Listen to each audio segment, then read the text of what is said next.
বিএনপির চেয়ারপারসন ও সাবেক প্রধানমন্ত্রী খালেদা জিয়ার মৃত্যুতে বিশ্ব নেতারা গভীর শোক প্রকাশ করেছেন।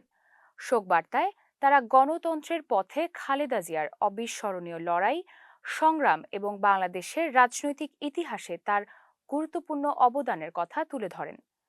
যুক্তরাষ্ট্র সহ বিভিন্ন আন্তর্জাতিক সংস্থা ও পশ্চিমা দেশ খালেদা জিয়ার মৃত্যুতে গভীর শোক প্রকাশ করেছেন।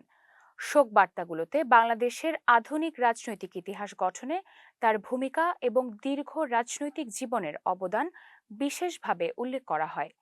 শোক প্রকাশ করে ভারতের প্রধানমন্ত্রী নরেন্দ্র মোদী খালেদা জিয়াকে বাংলাদেশের ইতিহাসের একজন গুরুত্বপূর্ণ রাজনৈতিক ব্যক্তিত্ব হিসেবে উল্লেখ করেন। তিনি বলেন, বাংলাদেশের প্রথম নারী প্রধানমন্ত্রী হিসেবে দেশটির উন্নয়ন এবং ভারত বাংলাদেশ সম্পর্ক জোরদারে তার অবদান চিরস্মরণীয় হয়ে থাকবে। পাকিস্তানের উপপ্রধানমন্ত্রী ও পররাষ্ট্রমন্ত্রী ইসহাকদার, প্রেসিডেন্ট আসিফ আলী জারদারি এবং প্রধানমন্ত্রী শেহবাজ শরীফ পৃথক শোকবার্তায় খালেদা জিয়ার রাজনৈতিক নেতৃত্ব ও বাংলাদেশের উন্নয়নে তার অবদান শ্রদ্ধার সঙ্গে স্মরণ করেন। তারা শোকাহত পরিবার ও বাংলাদেশের জনগণের প্রতি গভীর সমবেদনা জানান।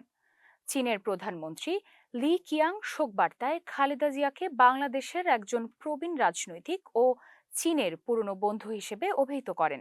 তিনি বলেন, তার নেতৃত্বে চীন বাংলাদেশ সম্পর্ক নতুন উচ্চতায় পৌঁছায়।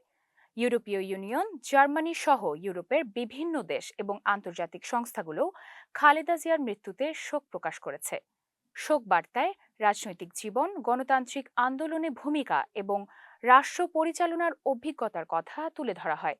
বিশ্ব নেতারা বলছেন, খালেদা জিয়ার মৃত্যুতে শুধু বাংলাদেশ নয়, বিশ্ব রাজনীতিও হারালো একজন সাহসী, প্রভাবশালী ও ইতিহাস গড়া নারী নেতৃত্বকে।